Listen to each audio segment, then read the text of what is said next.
Very good morning to all of you. I am Anshul Sharma, your biology teacher, and in this video tutorial, we are going to discuss the second exception of Mendelism or law of dominance, that is called codominance. Co means together and dominance means dominantness. So this is a kind of genetic scenario. ये एक ऐसा genetic scenario है. अब तक law of dominance में हमने पढ़ा था. Each character is controlled by two allele. One of the allele is dominant, one of the allele is recessive. But this is the exception of law of dominance. There are some cases where the two alleles that are coding for a particular trait, जो दो allele एक trait को code कर रही हैं, they are not related as dominant and recessive. वो आपस में डोमिनेंट और रेसेसिव की तरह रिलेटेड ही नहीं है. whenever they are present together they both will express. that means उनमें से कोई भी डोमिनेंट नहीं है, कोई भी रेसेसिव नहीं है. अगर दोनों एक साथ प्रेजेंट होंगी तो दोनों ही इक्वली एक्सप्रेस कर जाएंगी. That means both are showing the expression together. Both are equally dominant on each other, or you can say they are not dominant and recessive. So that is why this phenomenon is known as co-dominance. They are togetherly dominant on each other. और यही वजह है कि इस case में जब कभी भी आप दो प्योर वैरायटीज़ के बीच में क्रॉस कराएंगे तो F1 में जब दोनों एलील एक साथ प्रेजेंट होंगी सो दोनों एलील इक्वली एक्सप्रेस करेंगी, और इसलिए जो F1 का ऑफ स्प्रिंग होगा वो दोनों पेरेंट के कैरेक्टर को शो करेगा. Let's see one of the example of codominance. The coat color in cattle is a good example of codominance. coat color मतलब फर का कलर. गाय भैंसों के ऊपर जो बाल होते हैं उस बाल को उनका कोट बोलते हैं. So in cattles the coat color could be of two type. It could be red coat color, it could be white coat color. The red coat color is coded by a allele that is capital R, and white coat color is coded by allele capital W, and these two alleles are in codominance. That means whenever they are present together they will express the both phenotype.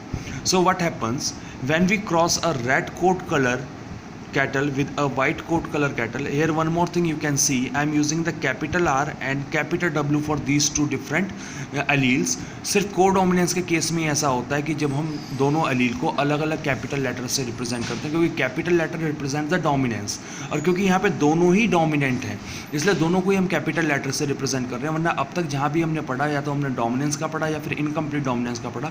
तो dominance में complete dominance थी तो हमने जो dominant allele थे उसको capital letter से और रेसेसिव एलील को उसी के स्मॉल लेटर से जैसे कैपिटल टी और स्मॉल टी से रिप्रेजेंट किया था. But here because both alleles are equally dominant so we are using the two different capital letters to represent them.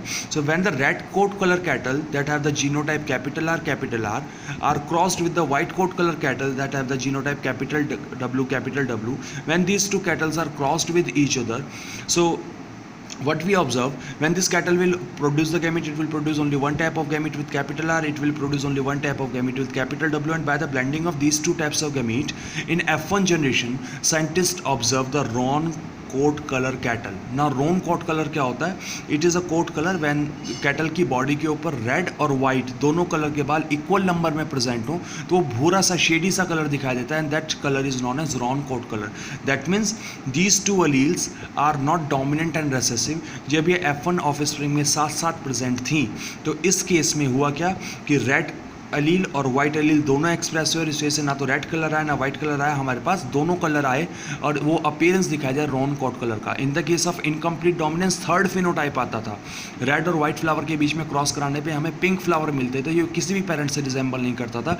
But in the case of codominance you can see the expression of phenotype of both parents are happening in the F1 generation. दोनों parent का character F1 generation में express हो रहा है. And when this F1 hybrid is self cross, जब इसका हम self cross आगे कराते हैं तो हमें F2 जनरेशन में one red, two roan and one white, इस रेशियो में हमें ऑफस्प्रिंग मिलते हैं कोट कलर के. So the phenotypic ratio and genotypic ratio in the F2 generation will equals to 1:2:1. So here you can see the two alleles are not related as dominant and recessive. Whenever they are present together, the both are equally expressed, and that is why the F1 hybrid resembles in phenotype with both parents. इसके पास red coat color भी है, इसके पास white coat color भी, दोनों parent के genotypes physical appearance of trait से match कर रहा है. Now let's see the another example of codominance that is in your syllabus, that is ABO blood group in man. Humans में जो blood group है बच्चों, ह्यूमन पॉपुलेशन में जो ABO ब्लड ग्रुप है एक बहुत अच्छा एग्जांपल है कोडोमिनेंस का. एक्चुअली इसको हम समझने से पहले हम ये समझेंगे कि ह्यूमन में ब्लड ग्रुप डिटरमाइन कैसे होता है। In human population there are 4 blood groups are possible, A blood group, B blood group, A B blood group and O blood group. अभी ब्लड ग्रुप डिटरमाइन कैसे होता है?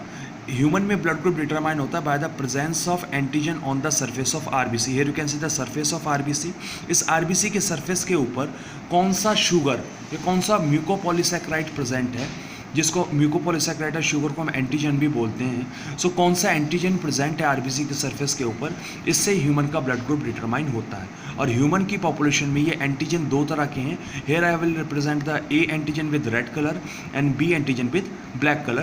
So the antigens that are possible in humans RBC, that could be A, that could be B.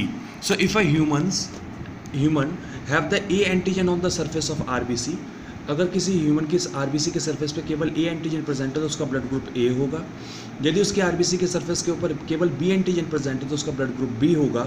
यदि किसी human की RBC के surface के ऊपर ए और बी दोनों एंटीजन प्रेजेंट है तो उसका ब्लड ग्रुप ए बी होगा।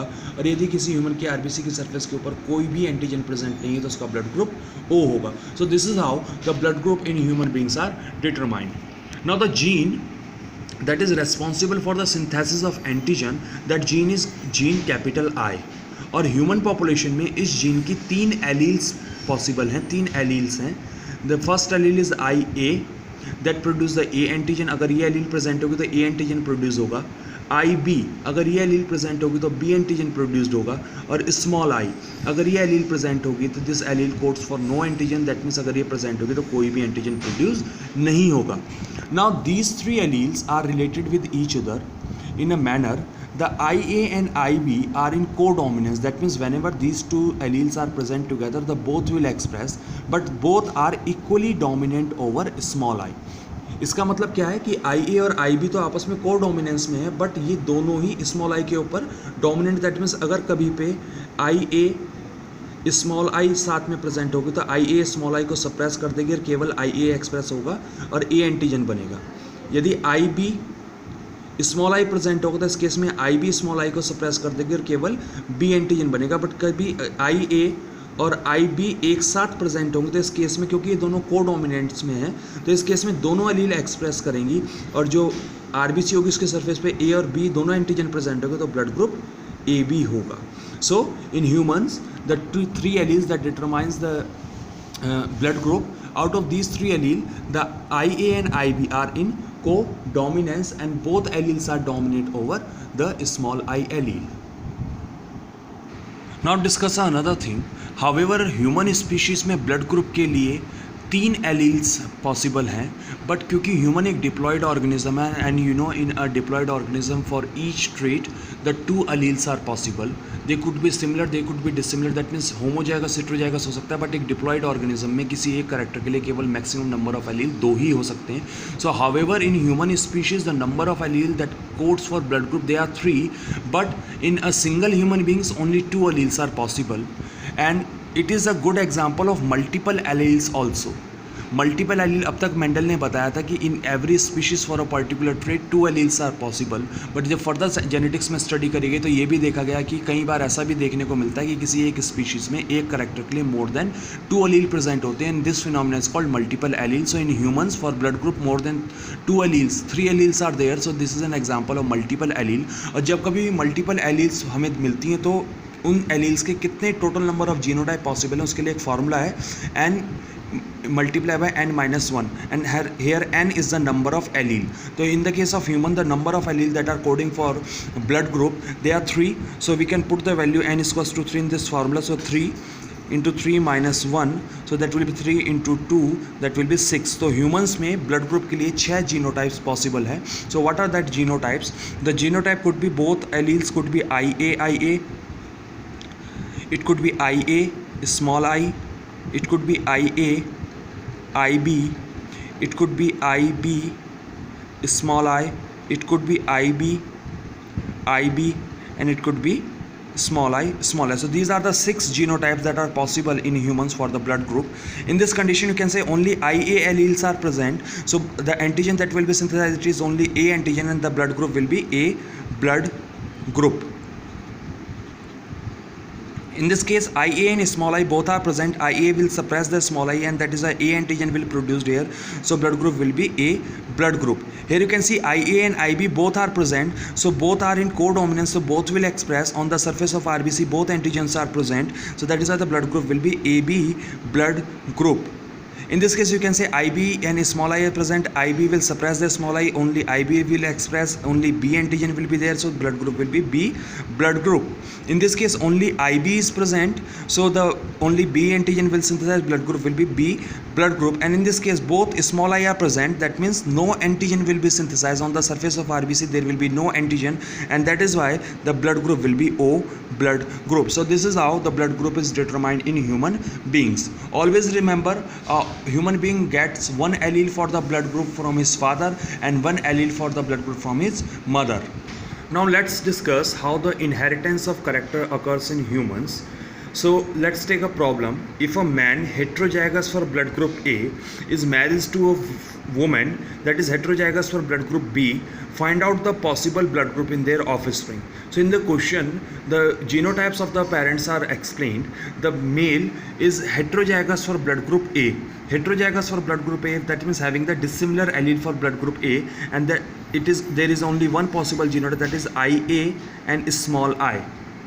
And the female is heterozygous for blood group B, so it will be IB and small I. So in this condition, when these parents will produce the gamete, so it will produce two types of gamete, half of the gamete with Ia, half of the gamete with small I. And similarly, this parent will produce the two types of gamete, half of the gamete with IB and half of the gamete with small I, according to law of segregation. Now, to know the possible genotype in the offspring, we will use the Punnett square. So I will write the gamete of male on the upper side and I will write the gamete of female on the side of the grid. Now fill the grid. Ia, IB, because both alleles are present and both are in codominance, so blood group will be AB. Now IB, small I. So IB and small I are present together, so IB dominates over small I, so blood group will be B. Ia, small I. Ia dominates over small I, so only A antigen will synthesize, the blood group will be A. And small I, because only small I is present, so there will be no antigen and the blood group will be O. So by this marriage, all four blood groups are possible in their offspring. So this is how the inheritance of blood group occurs in humans. I will discuss about a table in the next video that explain how the inheritance of blood group happens in the human. Thank you very much for watching the video.